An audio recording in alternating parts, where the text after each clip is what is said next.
دین میں کوئی زبردستی نہیں، بے شک ہدایت گمراہی سے واضح طور پر ممتاز ہو چکی ہے۔ سو جو کوئی معبودان باطلہ کا انکار کر دے اور اللہ پر ایمان لے آئے تو اس نے ایک ایسا مضبوط حلقہ تھام لیا جس کے لیے ٹوٹنا ممکن نہیں، اور اللہ خوب سننے والا جاننے والا ہے۔ اللہ ایمان والوں کا کارساز ہے، وہ انہیں تاریکیوں سے نکال کر نور کی طرف لے جاتا ہے، اور جو لوگ کافر ہیں ان کے حمایتی شیطان ہیں، وہ انہیں حق کی روشنی سے نکال کر باطل کی تاریکیوں کی طرف لے جاتے ہیں۔ یہی لوگ جہنمی ہیں، وہ اس میں ہمیشہ رہیں گے۔ اے حبیب، کیا آپ نے اس شخص کو نہیں دیکھا جو اس وجہ سے کہ اللہ نے اسے سلطنت دی تھی ابراہیم علیہ السلام سے خود اپنے رب ہی کے بارے میں جھگڑا کرنے لگا؟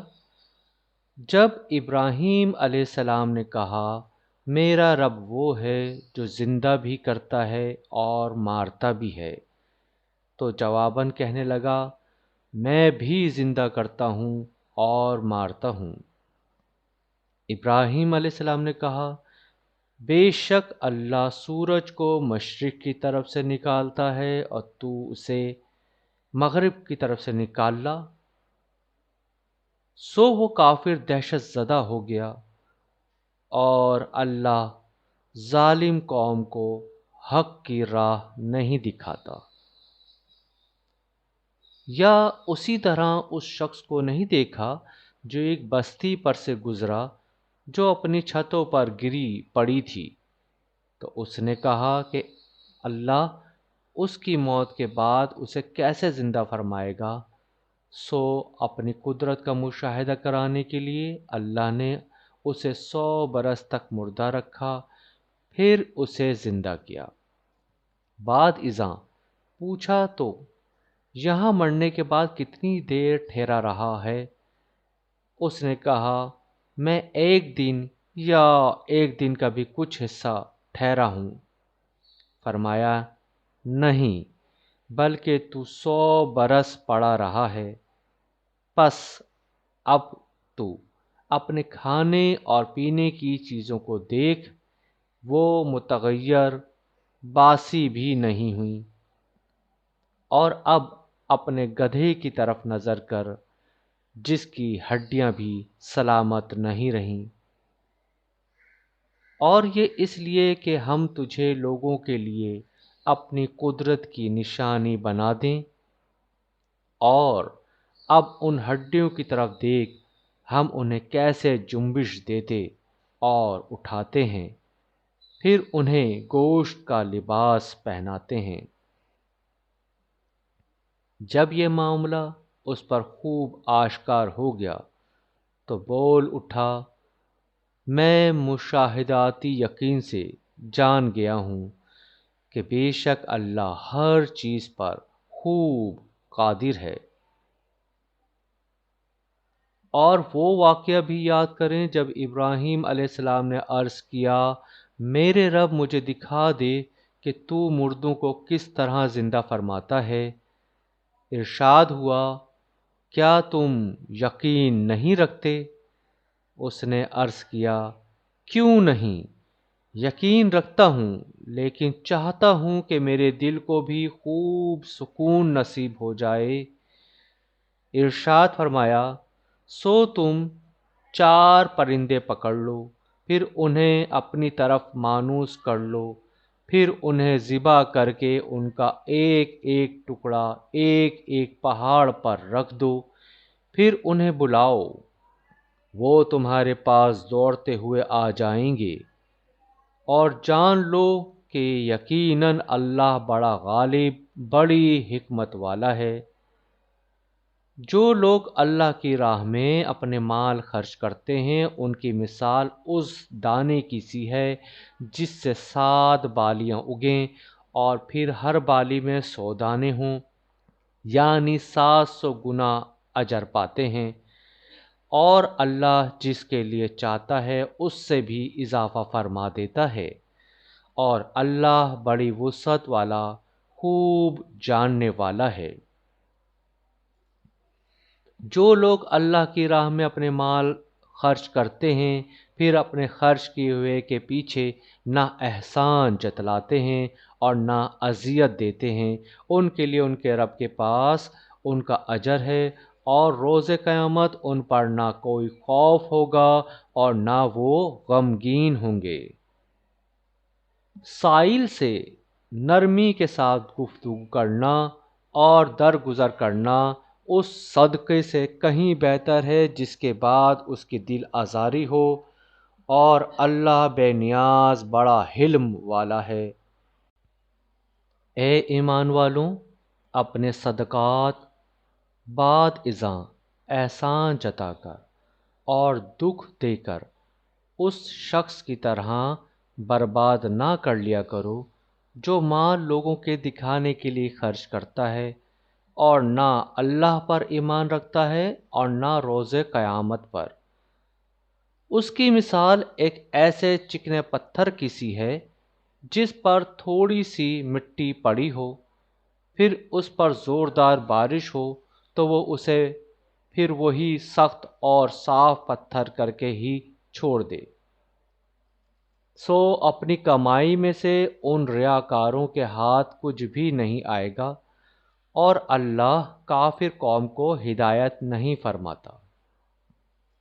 اور جو لوگ اپنے مال اللہ کی رضا حاصل کرنے کے لیے اور اپنے آپ کو ایمان اور اطاعت پر مضبوط کرنے کے لیے خرچ کرتے ہیں، ان کی مثال ایک ایسے باغ کی سی ہے جو اونچی سطح پر ہو، اس پر زوردار بارش ہو تو وہ دگنا پھل لائے، اور اگر اسے زوردار بارش نہ ملے تو اسے شبنم یا ہلکی سی پھوہار بھی کافی ہو، اور اللہ تمہارے اعمال کو خوب دیکھنے والا ہے۔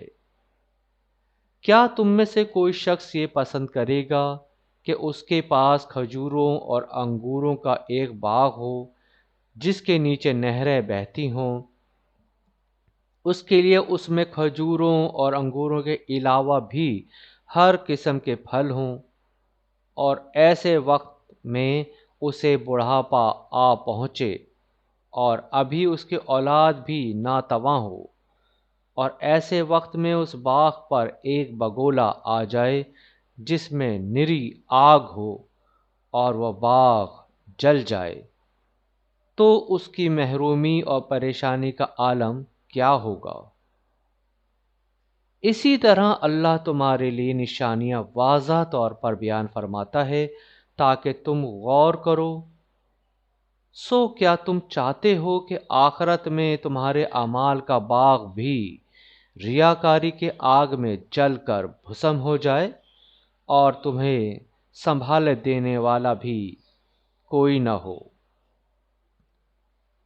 اے ایمان والو، ان پاکیزہ کمائیوں میں سے اور اس میں سے جو ہم نے تمہارے لیے زمین سے نکالا ہے اللہ کی راہ میں خرچ کیا کرو، اور اس میں سے گندے مال کو اللہ کی راہ میں خرچ کرنے کا ارادہ مت کرو کہ اگر وہی تمہیں دیا جائے تو تم خود اسے ہرگز نہ لو، سوائے اس کے کہ تم اس میں چشم پوشی کر لو، اور جان لو کہ بے شک اللہ بے نیاز لائق ہر حمد ہے۔